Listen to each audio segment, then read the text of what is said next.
maintenance through traditional model, AI model. The first episode, what fault are we going to predict? So for the benefit of all the users, we're going to discuss on what the video is going to achieve.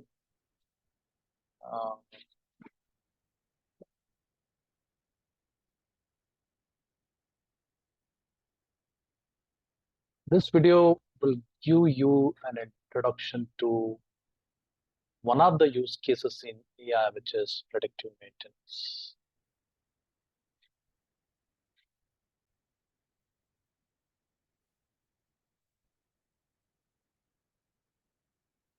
My first data science class, and I'm going to talk about my first data science class something very interesting of how do you use data science class to acquire data and view the data whatever you have, to various Python tools, plot some graphs, and then interpret from the graphs what's going on. But let me first take a very practical approach for this. So today what we're going to do is that we are going to use AI and data science, especially to do something known as predictive maintenance. What do you mean by predictive maintenance? So that is the question people have. Why exactly you want to do a predictive maintenance? And what is predictive maintenance? Is this something which is making sense for you? What I'm talking about, and we need some context or something like example of what do you mean by predictive maintenance. So I don't want to take you somewhere very deep, like aircrafts or DNA samples or chemical laboratories or something. Let's take a very simple example of washing machine. So what exactly is how does a washing machine work?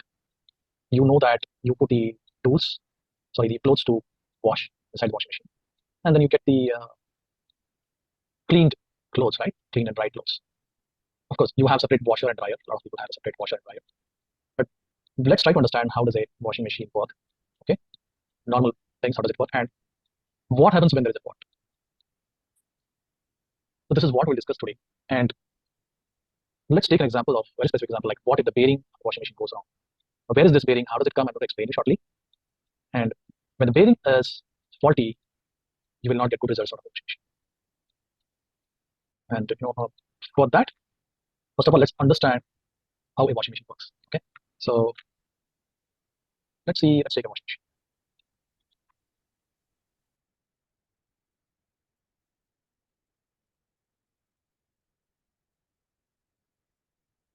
Now, how does a washing machine work, right? Let's see how does it work. Component, and this is given. Let's see an example of how the washing machine works. For that, let's take an example of the working of a washing machine. Okay. Washing machine. A washing machine or washer is a machine designed to clean laundry, such as clothing, towels, and sheets. Hand-operated washing machine. This modern machine was developed in 1910. J. Fisher. To understand top-loading washing machines, let's look at these shared characteristics. Tub on a vertical axis. Yeah, so this is what you see is a tub, right? And the tub is having a pulley, it is having a belt, right? Central agitator, motor and a pump, fill valve, timer and a selector. You see this. Central agitator, motor and... Yeah, this is the motor I was talking about. This motor is having a pulley and it's having a belt. So this is what I'm showing you this time. So the motor is also having a bearing inside here. The drum is also having a bearing. But let's continue this. And a pump, fill valve, timer and a selector switches, clutch and brake mechanism, motor coupler and or belt. The tub is where you put the clothes. In most washing machine brands, this tub has hundreds of small holes that allow the water to flow through to an outer tub. The outer tub is solid and holds the water. At the center, this tub has hundreds of small holes. So this tub has hundreds of small holes. This is the agitator, right? So it is this agitator, and the back of this, you have the shaft of this drum connected to the motor, and the motor keeps on rotating clockwise and anti-clockwise. That allow the water to flow through to an outer tub. The outer tub is solid and holds the water. At the center of the inner tub is an agitator. The agitator pivots clockwise and counterclockwise about 3/4 of a revolution, plunging clothes through water to wash them. Clothes keep moving from the top of the tub down to the bottom and back again. This motion, along with friction caused by clothes rubbing together, allows detergent and water to reach every nook and corner of your load and loosens soil. The motor drives the agitator during the wash cycle and spin. Yeah, so this is the motor, and the motor is connected to this drum. and water goes through a water pump inside this. You have water inlet for that, and then the drain water is collected through a drain pump. Rinse the clothes during the damp, dry, or spin cycle. The pump removes the water from the tub and lifts it out to the drain. The fill valve, which is about the size of a coffee cup, is something also called a water inlet valve. It controls the entry of hot and cold water into. Yes, so this is the place through which. So when you're washing clothes, you need water, and then since you need water as well as soap, there has to be a place in the washing machine where the soap goes inside and the water goes inside. So water from outside goes to this washing machine through a valve. What is valve? A valve is similar to a switch, right? Where if you just like your electrical power switch, if you close that, water shuts. Water does not go inside the stream. If you make it on, water starts going inside. So that is known as valves. Now, why are these valves so important? Because these valves can be ultimately controlled through a switch. Like you make the switch on, the valve opens, and the water goes inside. And you make the switch off, the valve is shut off, the water stops going. So this is the function of valves.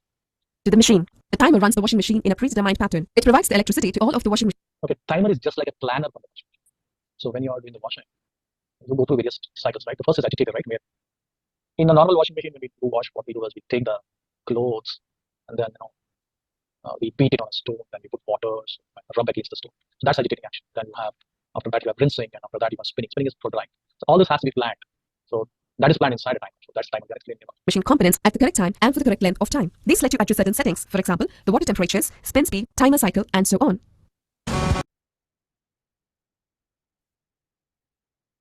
So now we're going to have a look at a machine. How does it behave when there is a bearing fault? The previous clip which was shown was not so clear, but this clip shows very clearly what happens when the bearing of a washing machine is not working. Let's go through this.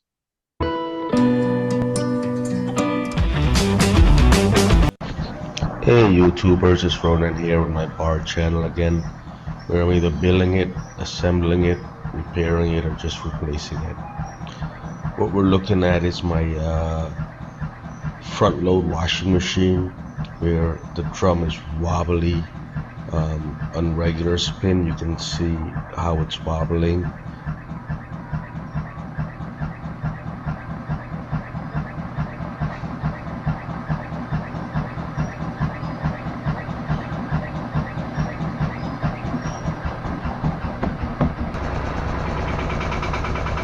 When this machine gets to the high spin, you can hear the noise level increase, and that's from the drum being misaligned or lopsided. And because the drum is lopsided, with the weight of wet clothes, is causing the extreme noise vibration in this machine. You heard this. There is something known as vibration, right? That's what we are going to sense. So we are going to train our AI model, the traditional AI model, to with this data set, which is having vibration. So just like you can train an AI model, to see at least 1,000 picture of a parrot, and then the AI model would start recognizing the model, right? In similar way, we're going to feed the vibration data sets, this bearing, and then we should be able to train our model. Let's see further. So we did see now that to analyze, we saw how does a washing machine work.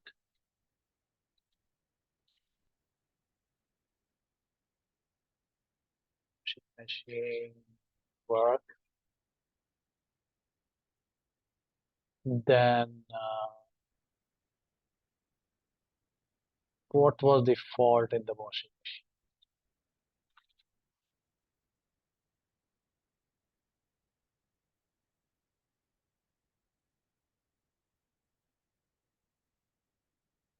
Fault in the washing machine.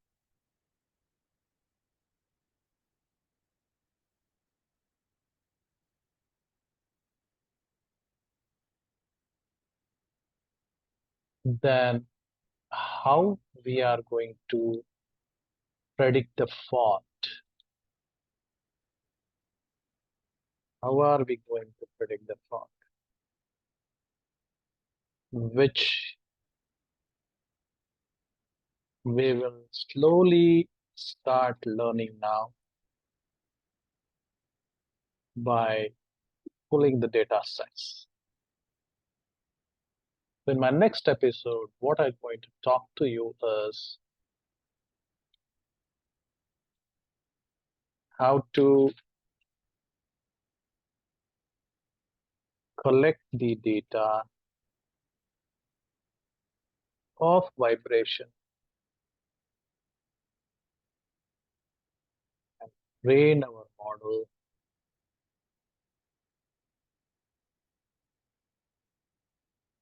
to predict the fault.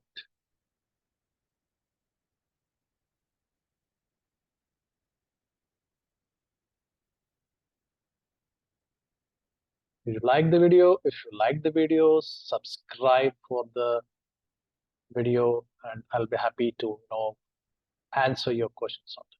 Thank you all.